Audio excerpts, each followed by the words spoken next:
취소하시겠습니까? 같은 생각과 불안한 눈빛과 그걸 지켜보는 너. 보고 있었는데 지금 이제 무슨 일이 위원장이 지금 여러 차례 지금 KBS로 시청자들의 청원이 양 사장님, 모든 권력기관은 국민을 위해 존재하는 것이지 국민 위에 존재하는 것은 아니다 하는 명제에 대해서 동의하십니까? 예. 그러면 이 권력기관에 언론도 포함된다 동의하십니까? 언론이 권력기관이라고 얘기할 수는 없겠지만 예, 이미 제4부라고 칭해질 만큼 막강한 힘을 갖고 있다 하는 것은 동의하십니까? 예, 그런 학자들의 편에 있는 걸로 알고 있습니다. 네. 최근 한 언론사의 여론조사를 보니까 조국 전 장관도 가족 관련 의혹 보도에 대해 신뢰하지 않는다가 60%입니다. 지역 성별 정치 성향을 막론하고 거의 다 비슷하게 나왔는데요. 이 조사 결과를 혹시 보셨습니까? 예, 비슷한 KBS는 여기에서 자유로울 수 있습니까? KBS도 뭐 일정 정도 책임이 있다고 생각합니다. 많은 분들이 공영방송 그러면은 우선 양적 균형, 기회적 균형을 먼저 생각할 겁니다.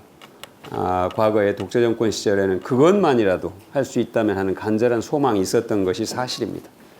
그러나 이제 국민들이 공영방송에게 바라는 것은 정확하게 시시비비를 가려서 국민들에게 무엇이 사실이고 무엇이 옳은 방향인지 하는 것을 제시해 주기를 기대하고 있습니다.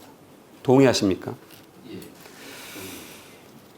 저는 KBS가 많은 분들이 말씀하셨습니다만 우리나라의 대표 공영방송으로서 이제는 그동안 익숙해져 왔던 우리가 정말로 그냥 아무 생각 없이 입어왔던 익숙해진 그 취재 보도 관행에 대해서 되돌아볼 필요가 있다. 되돌아볼 때가 됐다.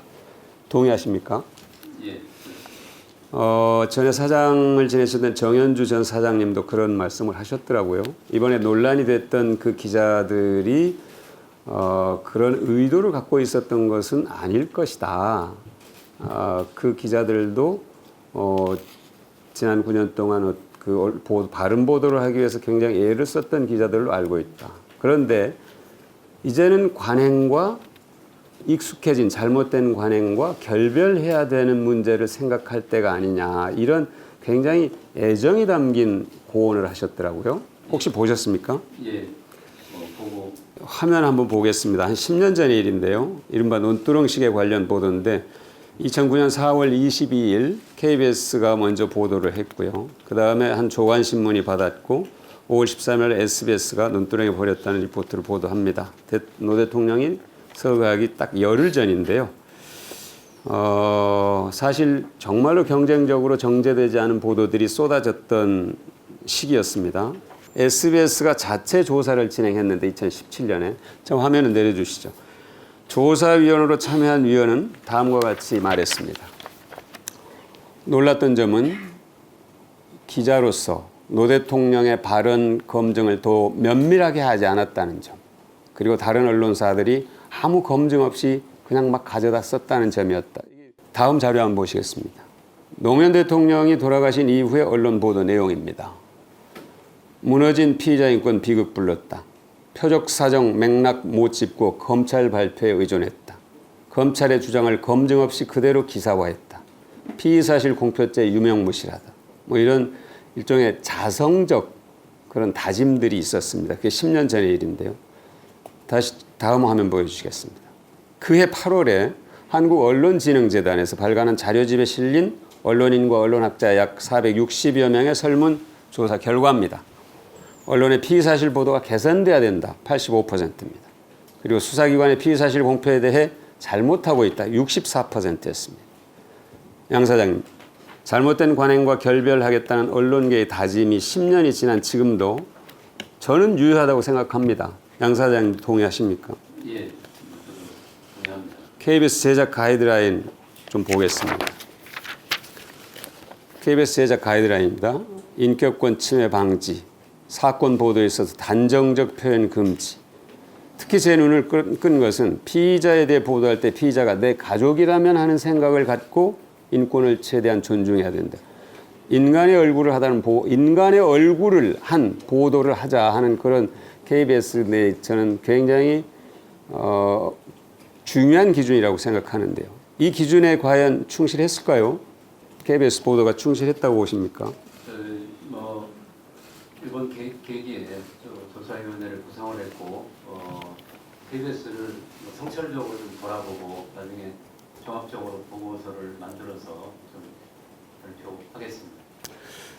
저는 이제 아까 말씀해 주신 그 정현주 사장님의 얘기도 있었습니다만 이제 우리의 사건 관련 보도는 판결 중심 보도로 가야 된다고 생각합니다. 그것이 국제적인 기준이고요.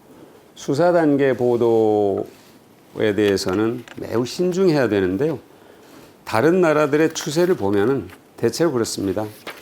미국 연방 수사상황 언론 공개 매뉴얼에 따르면 보도 발표문, 이른바 그건 기소를 할 때 발표를 합니다. 수사 단계에서는 발표하지 않고요.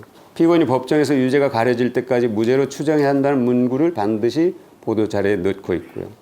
영국도 수사가 이루어지는 단계에서는 피의자의 신분을 밝히지 않고 기소 단계에서 공식 브리핑을 통해서 피의자 이름을 밝힙니다. 그런데 우리의 경우 지난번에 국정농단 특검에서는 특검법에 수사 결과를 브리핑하도록 했어요. 그러니까 저는 공식적으로 브리핑하는 방식으로 가야지 이렇게 은밀하게 관계자, 당국자 이런 식으로 흘러나오는 것들을 그냥 거의 단정적으로 보도하는 행태에 대해서는 이제 한번 정말로 되돌아보아야 된다. 할 때가 됐다. 그렇게 하시겠습니까? 예, 그렇게 저희가 이번 계기에 돌아보고 점검하고 말씀하신 출처 조심중이라든지 브리핑제도 이런 부분들을 면밀하게 또 검토를 해서 바람직한 방향으로 개선할 수 있도록 하겠습니다. 감사합니다.